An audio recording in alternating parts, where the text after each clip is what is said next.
More of us, it appears. We're just gonna keep doing our best. I'm really sorry, but we have to go back to the video system. I feel really bad about last week because they didn't anticipate going back to phase one. And we would have gotten 2 classes last week, but now we're behind class, so to cut something else out, which I'm sure you're just torn up about, just like me. But anyway, so we have to go back to the video things as long as we're in phase one. So tomorrow there will be a video that you'll want to watch. We have a lot to go over today in terms of assignments coming up. And then we'll talk about your reading and some things in there too, okay? So first off, if you have not signed up for AP Classroom, you need to do that. I think most of you guys have. I think, Anissa, you haven't. And then everyone else is not here, which seems to be the pattern of people who are not doing that. But the password for that, Anissa, is both on Canvas and then also right here. That's a G. There, that's better. You need to do that because we're going to do our first multiple choice practice test. It'll be a whopping 11 questions, but you have to be able to sign into AP Classroom to get the exam questions. So that is going to be due by next class, so by the 22nd. On Canvas, if you, the weekly overview has it all, or I think it's probably just in your assignments buttons too. But you'll click on the multiple choice quiz, and there is basically the way that the multiple choice is organized is there'll be passages and then there'll be questions about that passage, right? So you'll read one passage. This one's from Thinking Quick and Slow. It's like a book that was on your reading options for the nonfiction. So if you've already read that, I guess you might be an advantage, but I don't know if anyone took that. But there'll be 11 questions. On here, you'll look at the period 3 link and you'll click on that. It'll ask you to sign into AP Classroom with your password, and then the exam will be on there. If for some reason that doesn't work, I put a PDF of it on here too, so you could print that out and then turn it in physically. It should work on that link, but who knows? It's technology, right? There are some tips that I just kind of want to go over with you really quickly about approaching the multiple choice test. Some good things to think about. So this is on that under the tips. Basically, you want to make sure that you're actively reading that passage. Okay, do not get distracted, right? Do not zone out, because if you do that, then you have to reread, and that takes time. And time is your enemy on this test. So make sure that something that helps me is just going through and circling concepts I think will be important. So things like names, any jargon, rhetoric, main ideas, anything that is going to help you to focus and comprehend. Then you want to make sure that you read the questions carefully, that you understand what it's asking you, and read all of the parts, okay? If you just read the first one, I got it, but you miss the second part, often the answers that they offer you will have partial correctness to it, right? So if you only read the first part of the question, there might be an answer that corresponds to that, and then you'll get it wrong, right? So you want to make sure that you're reading that whole question. And then you want to look at all of the choices for each question. I'm not quite sure what this POE thing is. Mrs. Van Orden came up with this document, so I will ask her that and let you know for the next one, because we'll do a few of these. Yeah? The new process of elimination. Yes, okay, that's it. There we go. I'm sure it's something that we've all heard of, but okay, yeah, process of elimination. So look at all of the responses, and then you can cross out, because I think you can actually physically write on this, right? You can be circling stuff, so cross out the ones that you know are wrong. And once you've gotten to whatever you're down to, make sure that you're looking for the answers and information in the text. Don't rely on your memory. Go back and make sure that that's the right one. And then if it refers to line numbers, so it's in lines 15 and 16, it says go back a few before that in the passage, because often you need the context to help you with those lines, right? So even though it's saying here's on these lines, just go back 2 lines and make sure that you've got enough context for that little passage. And then finally, remember that all parts have to be correct, right? So a lot of them, they'll have the same thing, but they'll add to it, right? So make sure you pick the one where all parts are correct, not just one part, okay? Be aware of decoys, because remember, they're trying to trick you up, and so a lot of the answers will be almost right, but there'll be one small error. So if you're you have to make sure that you're really looking at them carefully. Some common decoys are things that are absolute statements. So like, this never works. You should be like, okay, so like be thinking about anything that says always or never.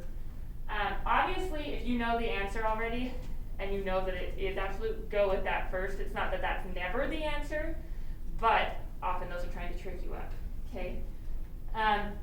Also, if there are two answers that are almost identical, but one is more specific than the other, that is probably the right answer, the more specific one, right?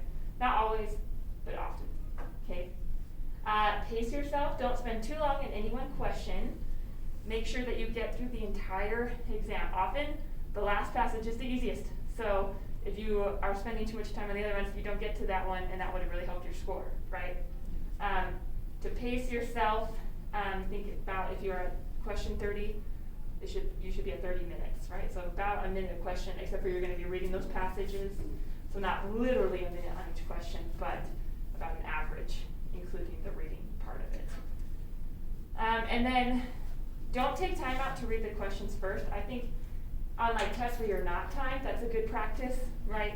But on timed, that will probably take up more time, so just make sure that you're actively reading that passage and marking it as you go to make sure you're focused. And then just read through the questions once when you get there.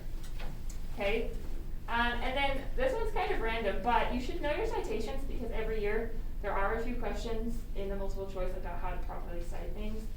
I guess I just want to make sure. I feel like that's what professors ding students on a lot just because I think it's easy to grade. To be honest, I think sometimes professors are lazy and they're like, oh, your MLA formatting is off. I'm like, okay, but did you even think about their thoughts, right? So just make sure that you're up on your MLA.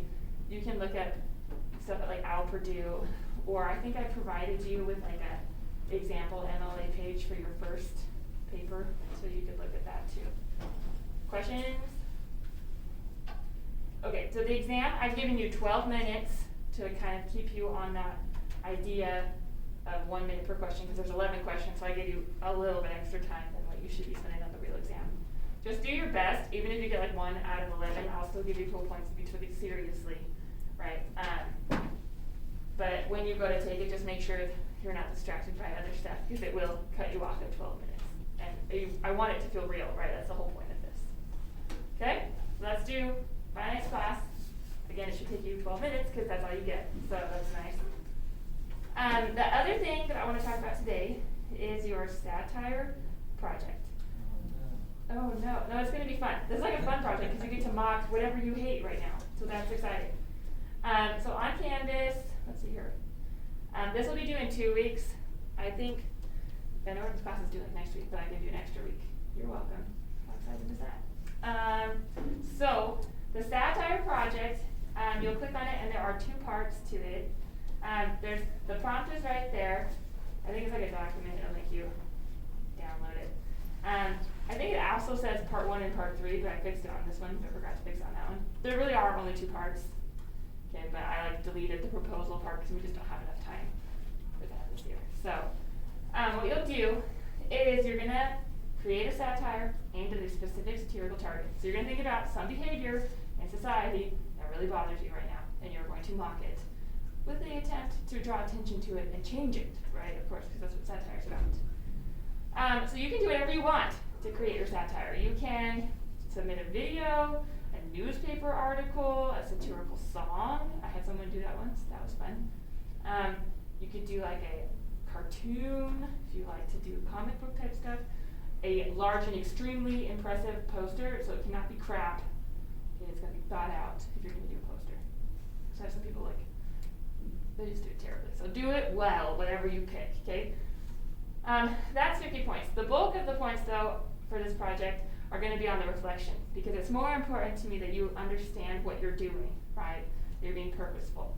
So you want to be reflecting as you're making it, not just create something and be like, oh, wait, what techniques did I use? So think actively about what the techniques are that you're going to use to satirize that before you actually like create the thing. So then you have something to talk about in your reflection. So in a 1 to 2 page reflection, you're going to analyze your own satire and explain how you utilize the basic techniques of satire in order to satirize your topic. So some of the things that I want you to include are specific examples of at least 3 of the following. So these are just taken from your list of satirical terms. And you can pick whatever you want, at least 3. You can obviously do more than that, but that will give you enough to talk about in your reflection as well, okay? And then, so you're gonna analyze those devices, how they create your satire, make sure it's MLA format, so double space, typed, and then submit on Canvas. If you can take a picture of it and you wanna do that, put it at the front and then your reflection afterwards on the same document and turn that into Canvas, you can. If that is confusing to you, you can just bring in like your physical project and then turn in your reflection on here. I don't know, if you were like making a sculpture, obviously that would be really hard to turn in via the internet, right? So you can bring it in, it is easier that way. But just make sure you turn in your reflection too on Canvas, okay? Questions? So yours is due on the 30th, and we'll have a party that day where we put them up and enjoy them together. It'll be exciting, okay? So you really do need to have them done by the 30th. I know we've been, some of us, slackers, but you cannot slack on this, because otherwise that will not be a fun day, okay? Cool. Okay, great. The last thing that I just want to remind you of is your satire quiz. This is closed notes because those things that are, those terms on the satire are things that you can be using in your rhetorical toolbox on the exam. So I want to make sure that they're in here and not when you get to the exam that you're like, it was on that paper, like that's not going to help you on the AP exam, knowing that you once knew what they were, right? So I want you to really internalize those. So on your exam, or your quiz, your satire quiz, that sounds really scary, exam. Your satire quiz, it will have all the terms on there. Some of them will just be like definition and match with the term. Some of them will be like, here's an example of something, which term is it? So like, if you said skinny fat, it's like an oxymoron, right? So you'd have to think about, make sure that when you're memorizing your definition, so you're also internalizing what that actually means, okay? So if you have questions on those, just let me know if you need like explanation or examples, or you guys are very good at working the internet, you can probably also find examples there. So there'll be a matching part, and then there'll be a few questions that ask you to analyze satire, like a cartoon or a like in Finn, whatever. Okay. Cool. So that's due by next class as well, and it's on Canvas. Close note, close neighbor, close internet. So just make sure that you really study before you go down and take that test. Okay. Any questions about any of that? Excellent. Sydney, you still need to sign up for AP Classroom, I think. I think I did. Okay. Maybe if you've done it in like the last week or 2, then maybe. But when I checked before, Okay. Because I emailed you because I didn't know the code. Okay, then you're probably fine. Yeah. Just- I'll check. Okay. Now. That would be great. I'm trying to think. Did anyone else sneak in? No. Okay. Cool. So we're going to talk about your reading from last time. If you will pull up the paper on Canvas called Kitsch. We'll talk about that first. Yes. The satire project is a group project, right? You could do it with a partner, although I am encouraging aloneness because COVID. Oh, yeah. Usually it is, so if you wanted to work with, if you're like, are you working with someone in like Van Orden's class or something? Probably not. Okay, then Yeah, probably by yourself is like best practice. Okay, excellent, then you should be good. I just checked a few weeks ago, and then like last week, I forgot to say it on Monday, and then we didn't have a Wednesday. Oh, yeah. So that was fun. Okay, so you guys read chapter 17 through 22. I will just like read over the chapter titles to kind of remind you of what each chapter is about, and then I want to talk about what episodes we encountered. Because remember, this is a very episodic book, right? It goes kind of from one event to another, just like a TV show, right? Where it's like, you're not getting all that stuff in between.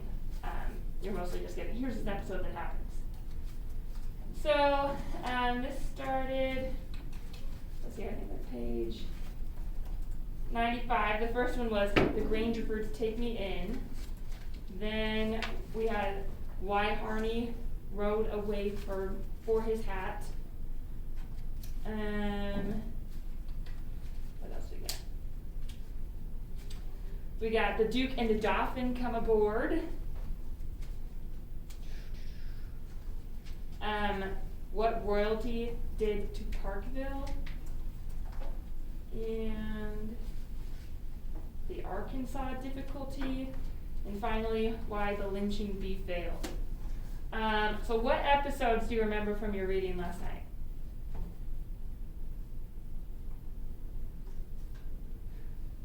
Turn to someone next to you and tell them what you remember. Turn. I didn't read this last night. Well, whenever you guys I remember this episode. Yeah, it looks like, where did it go? Make sure to look out for it.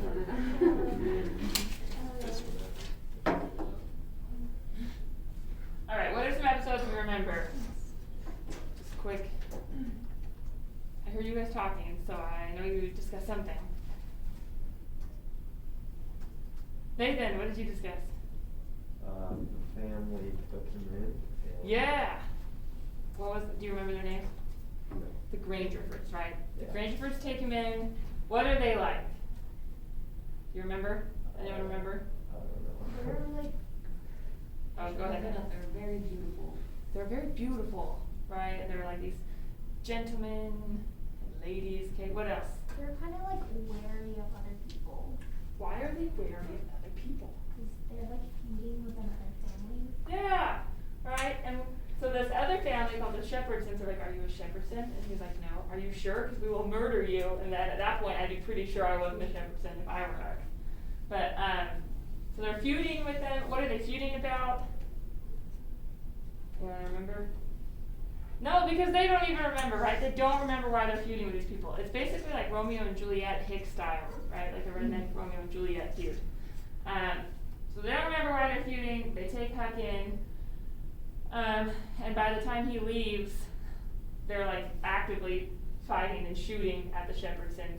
And it's very sad. Okay, so we've got that family. Any other episodes you remember from your reading? I feel like there's like one main one besides that. Who joins their little ragtag raft? Oh, were you gonna say Hannah? Whatever royalty. Yeah, the Duke and the King. Are they really royalty? No, they are con men, right? And they're the worst. I hate them. They're like my least favorite characters. Tom Sawyer might be my least favorite. I don't know. It's a three-way tie almost between the Duke and the King. Probably hate the Duke and the King worse because I think at least Tom is like just a spaz, whereas I think like the Duke and the King are legit bad people. So anyway, we're gonna talk more about the Duke and the King next time, because when you read for tonight in preparation for the video tomorrow, there are kind of three main cons we're gonna talk about the King and the Duke pull. And this is kind of where Twain's satire turns from being more Horatian and kind of lighthearted to that bitter, more juvenile satire. So he's gonna get, things are kind of gonna unravel from here, okay?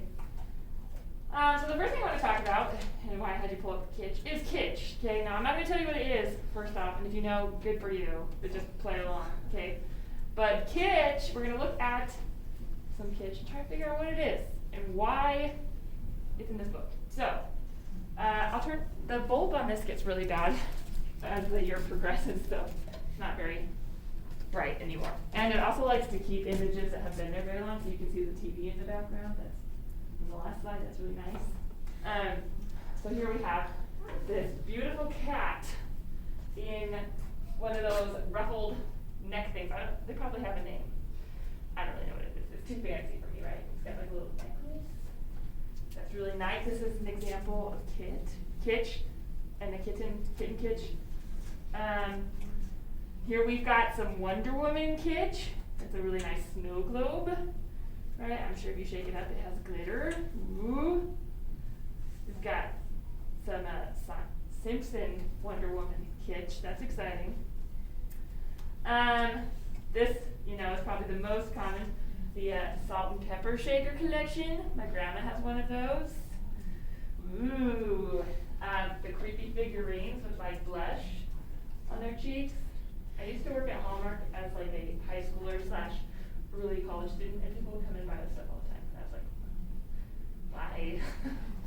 But ooh, fancy kitsch. Some of my favorites, the Lucky Cat that just like goes like this. Kittens and Shoes poster, that is fancy. Ooh. This is probably kitsch. Fablingo over here. He's majestic. And I love him. And he didn't used to have a pot, but one of my students also loved him so much that in pottery class they made him a little habitat, a little pot. Pretty much all the toys on my desk, like this Shakespeare duck. That could be kitsch, that's really nice. Yeah, okay, so write down what you think kitsch is on your paper. Okay, whatever you think the definition is. Don't look it up because that's no fun. Well, I'll put it up there for reals in a second. But just go with it.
Alright, what do you think that kitsch is based on the lovely items I have showed you?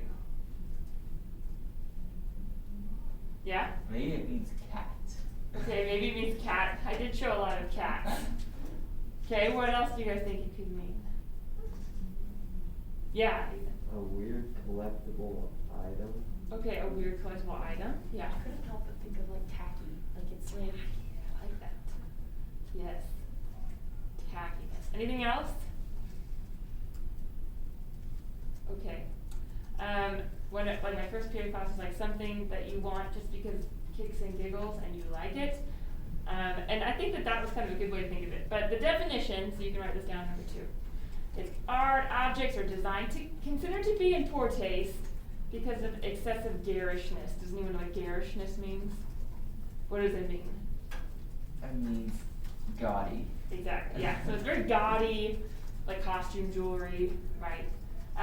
Or sentimentality, but sometimes appreciated in an ironic or knowing way. I get that Fablingo is not high art, and yet I love it, right? And I love it because of that pun, Fablingo. That's excellent, right? In an ironic way, I love that bird.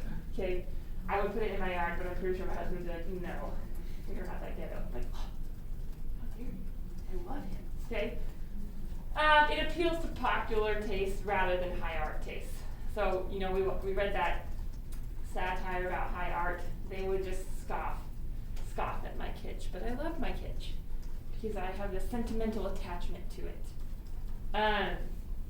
Do any of you have people in your lives with a lot of kitsch? Yeah, who do you know, Hannah, with a lot of kitsch? my grandma. Yeah, I feel like the grandmas, that's where it comes from. Mm-hmm. Yeah, I think part of it is because it's very easy to give people kitschy stuff. It's like, oh, you have a collection?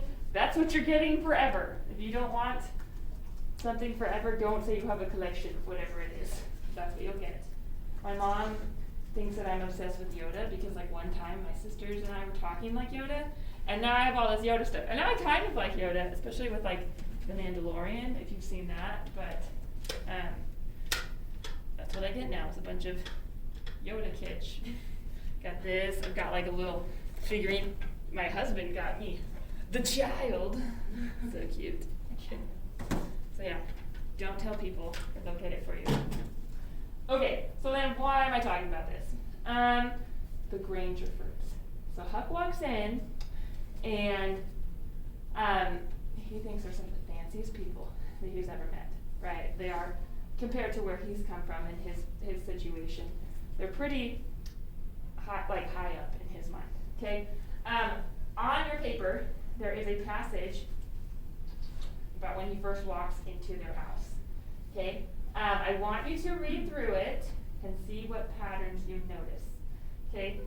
Pay special attention to the items that could be considered kitschy, which I'm not quite sure that's the word, but I didn't mark it as wrong, so we're going to go with it. Okay? Kitschy. And think about how Huck feels about these objects and also his feeling towards the Grangerfords. Okay?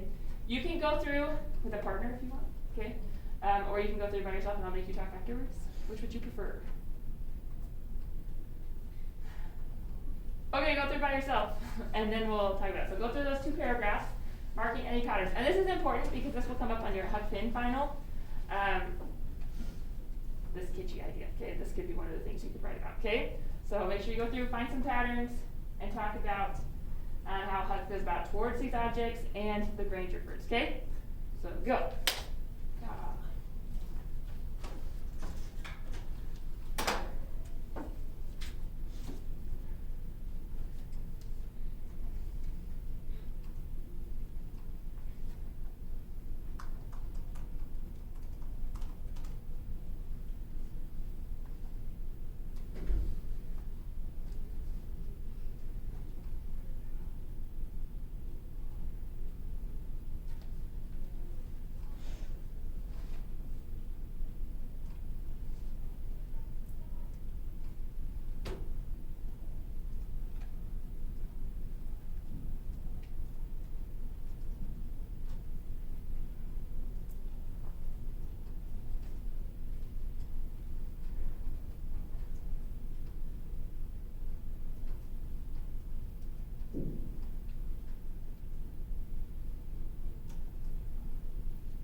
finishing up, I want you to turn to someone next to you and talk about the patterns or what you noticed about like the attitude towards staff and the people. So you guys can talk to each other, Larissa, you can talk to Sydney, you two can talk to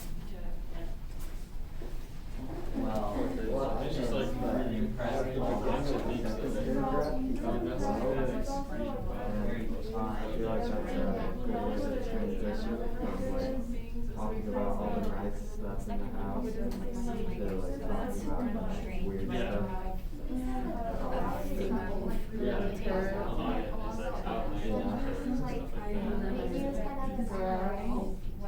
Saying these things like Impressed at first, but it's Yeah, like annoying.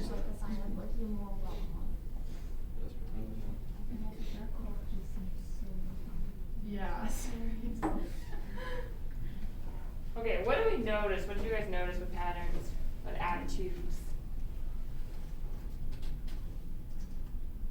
Sandy, was something that you He seems really confused because like they have all these, some people call them cool things, but doesn't really understand why they have them, like what's the purpose of them. Okay, I'm thinking about where he came from. Probably all that he owns has a purpose, right? And they've got stuff just for the sake of having stuff. So that would be kind of like, right? What else?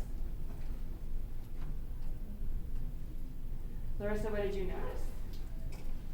So when he's like describing certain objects, when he says like big fireplace, big brass dog, so he might be a little overwhelmed because everything seems so like Big, grand. yeah. Okay, yeah. What else?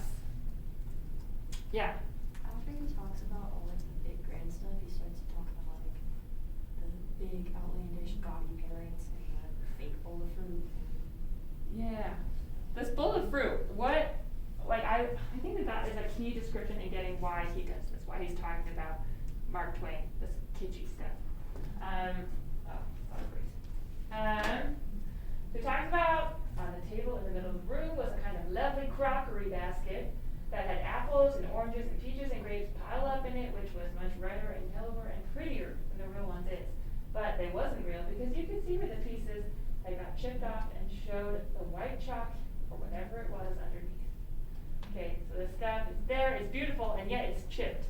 Okay, thinking about the Shepherdsons, how does this stuff kind of connect with those people?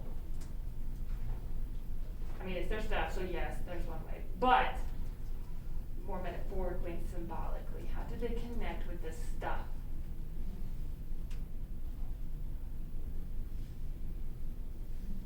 On the outside, the Shepherdsons are how? They're fancy, right? They're some of the most, I would say, well-up people that Huck has ever met, right? And yet, on the inside, what are they like? What are they doing all the time that would be different than what they portray? Remember, you get participation points, so yes. Well, they have this feud with the Grangersons. Yeah. And why are they feuding? They don't really even know anymore. Yeah, they don't really even remember. They're just like, someone killed someone and now we're pissed forever, right? So on the outside, they portray this genteel culture, right? Like, we're fancy, we're well-to-do, we're civilized, and yet they're going around killing people and they don't even remember why. Just like this fruit, it's really fancy and even prettier on the outside than most fruit, and yet it's chipped and it's fake and it's hollow inside, okay? So this stuff, all of this great big stuff, is not really all that fancy, right? It looks like it could be, and yet it's like parrots and random useless stuff, and just like they're fancy on the outside, they're kind of useless and really more hollow on the inside. Even the word crockery, right? Like, yes, that means pottery, but have you heard of like old people like, yo, what a crock? Have you heard that? Is that like a weird phrase that only old people use? But they're saying like he's like fake, right? Or he's like a crook in some ways, right? And so even like that word choice, crockery, and the going on and on, but they squeaked. So there's this stuff that looks nice, but really is junk in reality. And the Shepherdsons, they look nice, the Grangerfords, they look nice, but they're kind of junk people, okay? And that is really what Twain's trying to get across there. Something else that is funny, looking up page 102 to 103, there's a poem by Emmeline Grangerford, who is that daughter that they had that died, right, pretty early. She had, I think it was like tuberculosis or something, but she died of a disease. This was a legit type of poetry, which is weird. So she would look in the obituaries and she would try to get it first so that she could write this morbid poetry about people who had died. Here's one, so the one in here is obviously one that Twain has made up and he's having fun with on 102 to 103. But in a real newspaper, and I'll show you an example, they also did this. Like, this was a thing that they did in Twain's day. This one is called Little Andrew. It says, Andrew was a little infant, and his life was 2 years old. He was his parents' eldest boy, and he was drowned, I was told. His parents nevermore can see him in this world of grief and pain. And oh, they would not forget him while on earth they do remain. On one bright and pleasant morning, his uncle thought it would be nice to take his dear little nephew down to play upon a raft, where he was to work upon it, and this little child would company be. The raft, the water rushed around it, yet he the danger did not see. This little child knew no danger, its little soul was free from sin. He was looking in the water when, alas, this child fell in. Beneath the raft the water took him, for the current was so strong, and before he could rescue him, he was drowned and was gone. Oh, how sad were his kind parents when they saw their drowned child. As they brought him from the water, it almost made their hearts grow wild. Oh, how mournful was the parting from that little infant son. Friends, I pray you all take warning, be careful of these little ones. Why is this a terrible poem? Yeah. Well, it's got a really simple rhyme scheme and the grammar and words are just put in there Yeah. in order to fit it. Yes. And in a technical standpoint, it is not very good, right? It's not very deep poetry. What else is weird or ironic? Yeah. Well, it's talking about a little boy's death, and that's not really the topic of poetry that, I wouldn't wanna read about a little boy dying. Yeah, that's like terrible. And yet, so they're talking about this really sad, tragic thing, like a little boy drowning. That's a tragedy. Like, I don't care who you are, that's a tragedy, right? And yet, the poem is like, what? And he drowned, and it was cool, and in the pool, whatever, right? It's terrible. It's got this sing-songy rhyme scheme, and it's not even a very good one, right? Like, sometimes I feel like they forget it in the middle. That is weird, and that is morbid. Yeah. Kind of funny, and it shouldn't be. Exactly, right? We shouldn't want to laugh, and yet I do every time I read one of these poems. And I love that they throw in like the oh, right, like that. What the heck? And yet this was real. Like, this was legit. This is from a newspaper back in the day, okay? And so Twain was like, yeah, this is terrible, right? So he's mocking it because this is kind of romantic in the sense that it's dramatic, and they're trying to take something that was terrible and make it more drama-filled, right? And so he's mocking that. And calling this kitsch by throwing it in with this family, the Grangerfords, okay? So he has a lot of fun with it, and he writes one by Emmeline, right? He also has her create pictures and some of them have like 6 arms because she's not done deciding where the arms should go, so she has like sketched out. So they're just weird and morbid things, okay? So that is also kitschy and terrible. So go ahead and finish up that sheet. I think that we've kind of talked over everything. You might just need to write down your answers. So that fourth one has to do with that poem. And then analyze the feud between the Grangerfords and Jeffersons. Why does he include that? So what is he satirizing? The idea that this genteel culture that professes to be very modern and sophisticated on the outside is a bunch of crap because they're running around like little rednecks shooting each other, which is bad. In case you didn't know, you don't shoot people, especially if you don't know why you're shooting them. Okay, that's especially bad.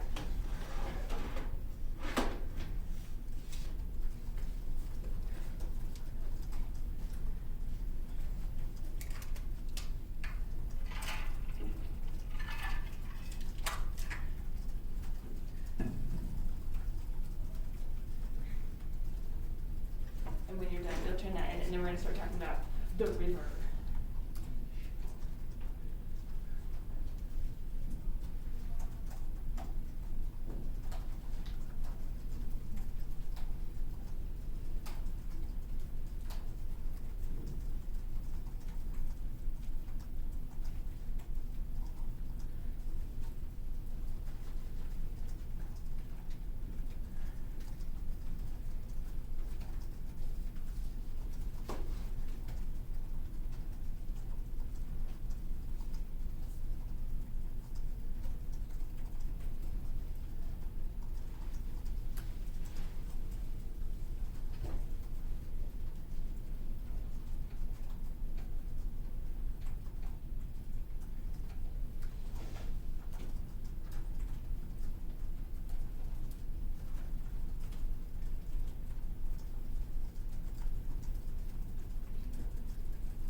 So once you've got the end, you're gonna click on the assignment called the river and the shore.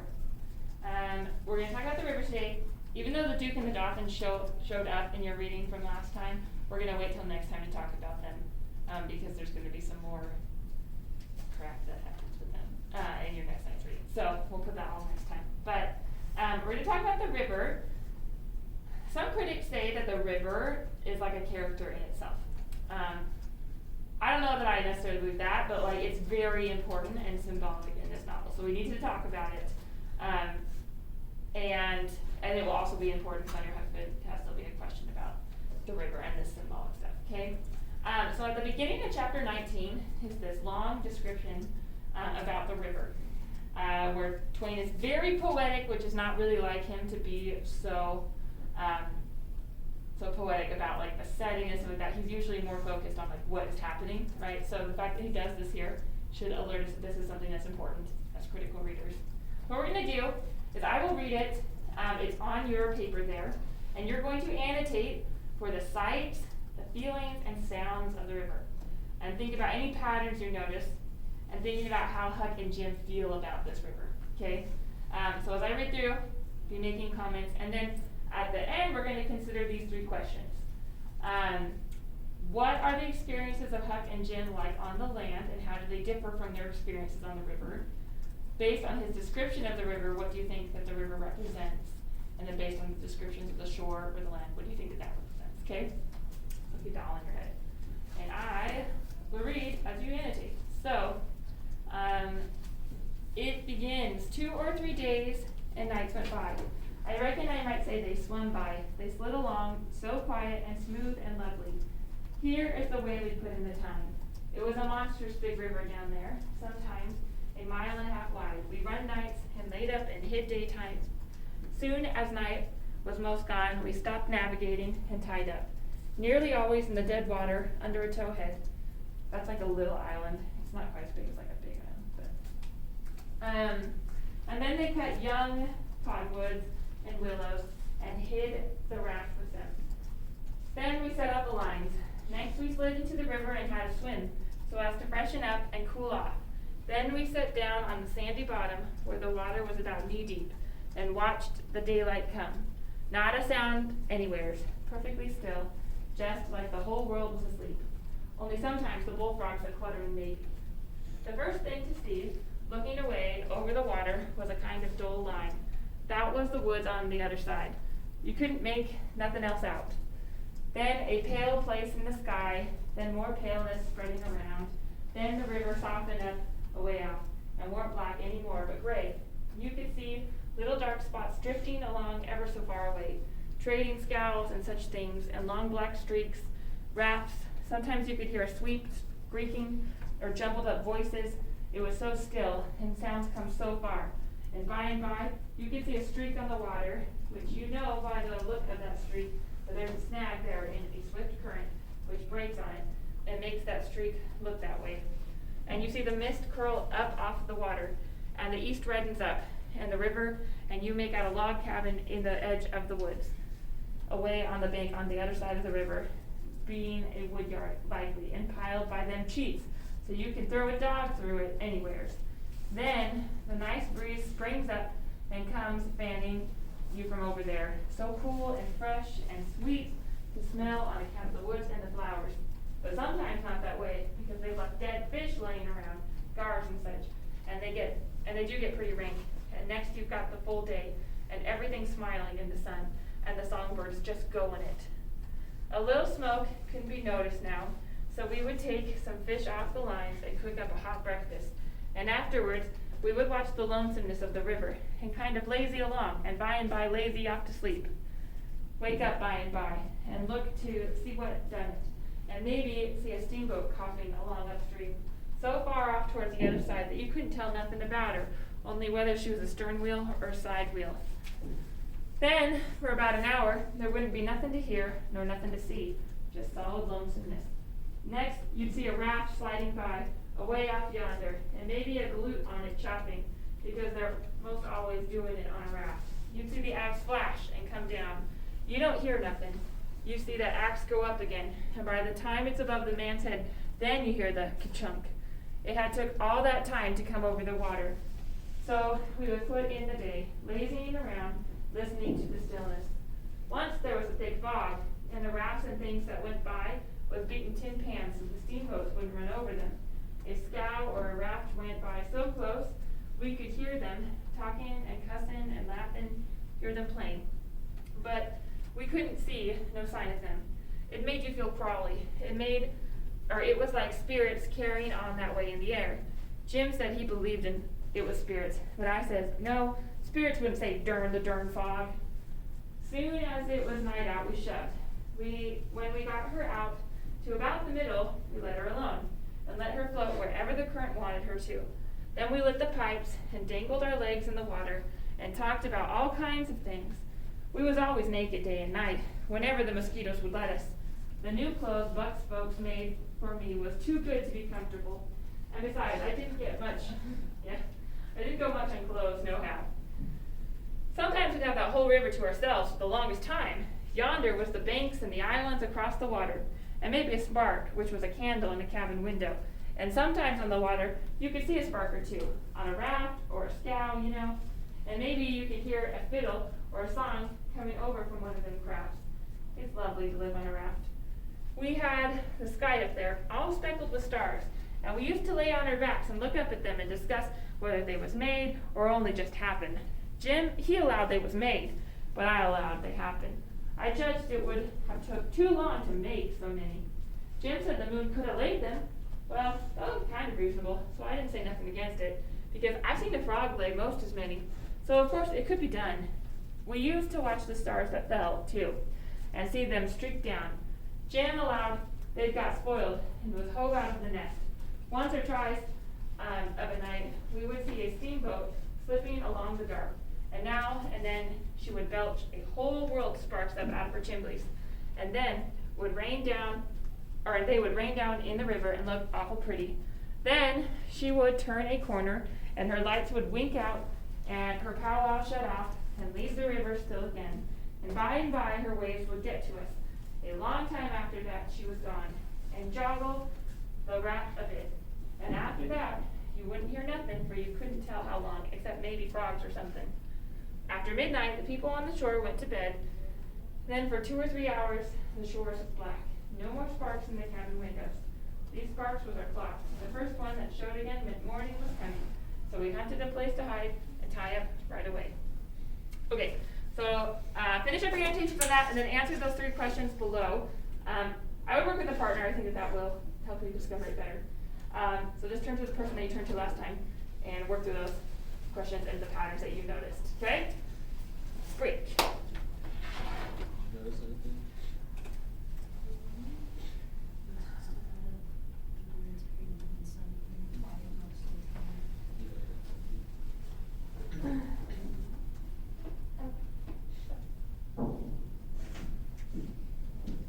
And you're talking to each other, you have voices, you're not a little mermaid, you can't speak.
Okay, so you should be talking to each other now, because I haven't heard anyone speak to each other, so go.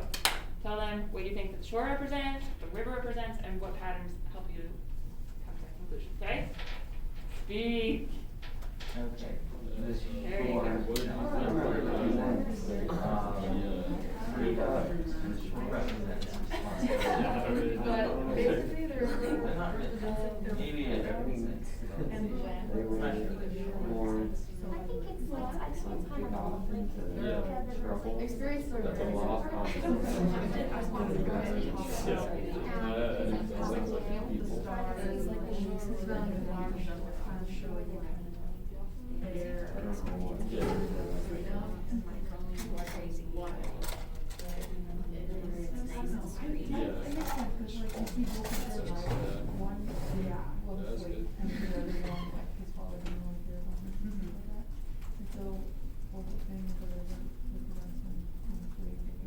Yeah.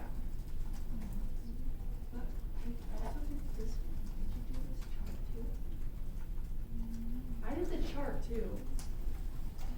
I thought I took that one off. But that's fine, you could probably turn in that one for this one too. and Yeah, I everything. think I did. I think the chart's the same thing, just in But chart. I'm just doing this one anyway, so. Okay. It's okay. Yeah, because last week got mixed up, I just like went back and fixed a few things. because That's okay, I guess I did it early then. You're just like so prepared. I This is guess so great. so. It said it was due November 11th. yeah. Because it would have been, and then it got screwed up. So if you did turn it in, excellent, I will fix that at some point. Okay, so thinking about these, what do you think that the river represents and what do you think the shore represents? Sydney, since you know so much about it, what do you think that the river should represent? I think like the river represents their freedom. Okay. And like the journey to freedom for them, and then the shore is like their current life and all of the worries and issues that they face. Okay, yeah, anyone wanna add to that?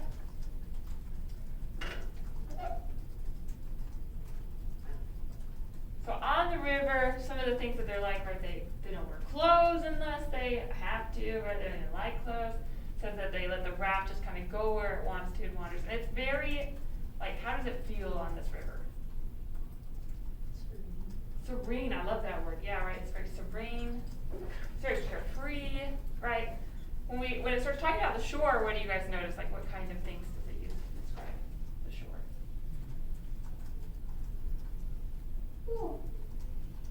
Jasmine, how does he describe the shore? He describes it like,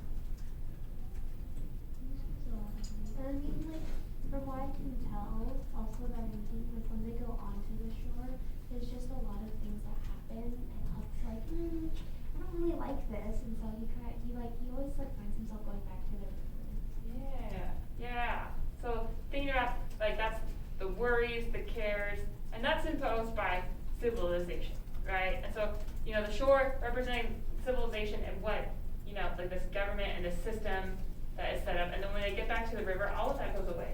Yeah. I also said that, I wrote down that, like on the raft, they're kind of more equal Totally. than how it would be on the shore because it can't just be like Jim doing everything, they're both putting in the work and making the Absolutely. raft work. Yeah. successfully. Yeah, definitely. Like they're more equals. They work together. They fish together. They eat together. And we see that like at the bottom of the passage where it's talking about like the stars and stuff, right? Like they've got that conversation where they're like, do you think they're made, or do you think that they just exist? And Jim's like, they were laid. Maybe the moon laid them, right? And Huck doesn't say that's the dumbest thing I've ever heard. He's like, oh, okay, yeah, I can see that, right? And so he's even starting to like consider his ideas, right? And like the longer they're on the river, the more it gets like that, right? As soon as they go back to shore though, and civilization's imposed, Jim has to stay behind. He can't do the things that Huck can do freely on the land. And Huck doesn't even like it, right? He's like, all of these rules are imposed on you, these clothes that are gross and stiff, right? And so you've got like definitely the juxtaposition there between the shore that represents civilization and the river that represents kind of freedom and a lack of civilization and the fact that like maybe like human nature just in its basest form, right? Because both Jim and Huck can be equal in that way. we see that there's like a lot of sound that happens offshore, right? It's like the axe moves down and that's where all the sound is coming from. But when it's just the river, it's very peaceful and quiet, right? It talks about a fog that is there, right? And there was a fog situation that happened before this, right? Do you remember there was a big white fog and they get separated, right? And what happens in that situation when they come back together? So they're looking for each other, they can't find each other, and then Huck shows back up and does what to Jim? What did he do? Tricks Jim. He tricks him, right? What does he say to Jim? It's just a dream. It was just a dream. And Jim was like, what are you talking about? Like, you were gone forever. And he's like, okay, well, that was the most vivid dream I ever had, right? And then what convinces him that it wasn't? When Huck says, well, what happened to your boat there? Yeah, like, what's all this trash on your boat? Like, or like leaves and stuff like that. He's like, you lied to me. And then it's really sad because he's like, my heart was most broke because he was lost. So Jim is very sad that Huck is possibly dead out there. And he says, and all the time you was thinking about how you could make a fool of old Jim with a lie. That truck is trash. And trash is what people is that puts dirt on the head of their friends and makes them ashamed, right? And then he goes away on like in the little wigwam, right, and won't talk to Huck the rest of the night. And Huck says at that point, it made me feel so mean I could have almost kissed his foot to get him to take it back. It was 15 minutes before I could work myself to go and humble myself to use the N word there. But I done it, and I wasn't ever sorry for it afterward neither. I didn't do him no more mean tricks, and I wouldn't have done that one if I had known it made him feel that way. Okay, so this white fog is interesting and symbolic too, because the white fog imposes itself on the river, and then the river is kind of thrown into chaos, right? So if we're thinking symbolically about this, what does that white fog perhaps represent? Any ideas? And then we can be done. We can leave. You gotta tell me first. You can't leave until you tell me. What is that? And the color is important too, right? It's a white fog, it's not just fog. So then why is that important? What does this fog represent imposing itself on the freedom of the river? Anissa? People and the separation. Yeah, right, like this white moral system, right? When it imposes itself on freedom and humanity, it's confusing. It makes people do dumb things, right? Huck sort of goes back and forth at the beginning between treating Jim like a person and treating Jim like something he can have fun with, right? Like just like this slave that doesn't really matter, right? And in this fog, Huck makes a terrible decision to play this really kind of mean trick on Jim, right? But when it's lifted, and Jim can say, that was rude. Like, why are you doing that? Like, that is trash. He can see that, right? But when white morals are imposed, or like these racist morals, it's probably not just white, but like, you know, the system of racism is imposed on humanity. It makes us make questionable decisions, right? And we become less good humans, right? So the river is very important. We'll see them come back to the river, go offshore, and I want you to remember what they represent, right? The shore is civilization, the river is that freedom, and what happens when there's mixage there, what happens when the Duke and the King invade their free river situation, right? So that's important.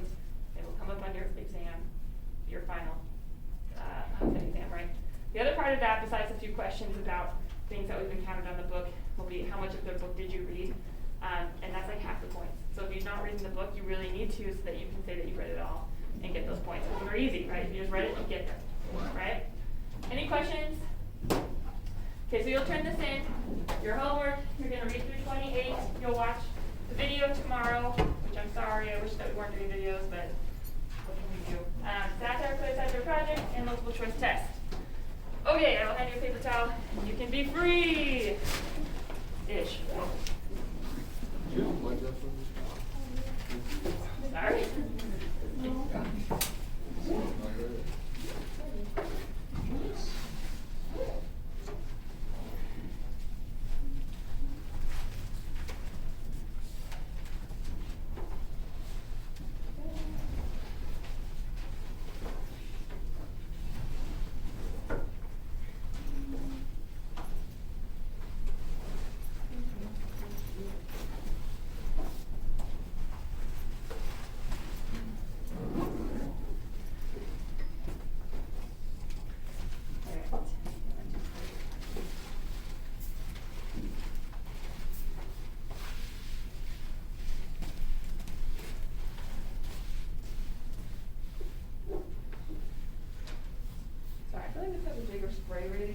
so I really am trying not to break it. I apologize in advance for that.